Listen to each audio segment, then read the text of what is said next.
बंदर और मगरमच्छ की कहानी। बहुत समय पहले की बात है। एक घना जंगल था जिसके बीच से एक साफ सुथरी नदी बहती थी। उसी नदी के किनारे एक बड़ा सा जामुन का पेड़ था। उस पेड़ पर रहता था एक चतुर और समझदार बंदर। पेड़ पर मीठे मीठे फल लगते थे और बंदर मजे से अपना जीवन जी रहा था। दोस्ती की शुरुआत। नदी में उसी पेड़ के पास एक मगरमच्छ भी रहता था। एक दिन मगरमच्छ नदी के किनारे आया। बंदर ने उसे देखा और प्यार से बोला, मित्र, तुम थके लगते हो, ये मीठे जामुन खाओ। मगरमच्छ को फल बहुत पसंद आए।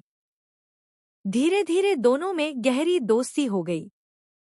हर दिन बंदर उसे फल खिलाता और मगरमच्छ नदी की बातें सुनाता। मगरमच्छ की पत्नी। मगरमच्छ घर जाकर रोज अपनी पत्नी को जामुन खिलाता, लेकिन उसकी पत्नी बहुत लालची और चालाक थी। एक दिन उसने कहा, जो बंदर इतने मीठे फल खाता है, उसका दिल कितना मीठा होगा। मुझे उसका दिल चाहिए। मगरमच्छ डर गया, पर पत्नी के जिद के आगे झुक गया। साजिश। अगले दिन मगरमच्छ उदास मन से बंदर के पास गया। बंदर ने पूछा, क्या बात है दोस्त? मगरमच्छ बोला, मेरी पत्नी तुम्हें घर बुला रही है। बंदर खुश हो गया और मगरमच्छ की पीठ पर बैठ गया। सच का खुलासा। नदी के बीच पहुंचते ही मगरमच्छ बोला, सच बताऊं मित्र, मेरी पत्नी तुम्हारा दिल खाना चाहती है। बंदर पल भर को घबराया, लेकिन वह बहुत बुद्धिमान था। उसने शांत होकर कहा, अरे दोस्त, तुमने पहले बताया होता। मैं तो अपना दिल पेड़ पर ही छोड़ आया हूं।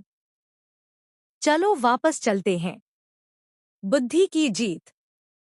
मगरमच्छ उसकी बातों में आ गया और वापस किनारे ले आया। जैसे ही पेड़ के पास पहुंचे, बंदर फुर्ती से पेड़ पर चढ़ गया और बोला, मूर्ख, कोई भी अपना दिल बाहर नहीं छोड़ता। लालच ने तुम्हारी दोस्ती को धोखा दे दिया। अंत और सीख। मगरमच्छ शर्मिंदा होकर चला गया। बंदर सुरक्षित रहा और हमेशा याद रखा, हर मुस्कान दोस्ती नहीं होती। कहानी से सीख। बुद्धि बल से बड़ी होती है। लालच रिश्तों को नष्ट कर देता है। संकट में शांत दिमाग ही बचाता है।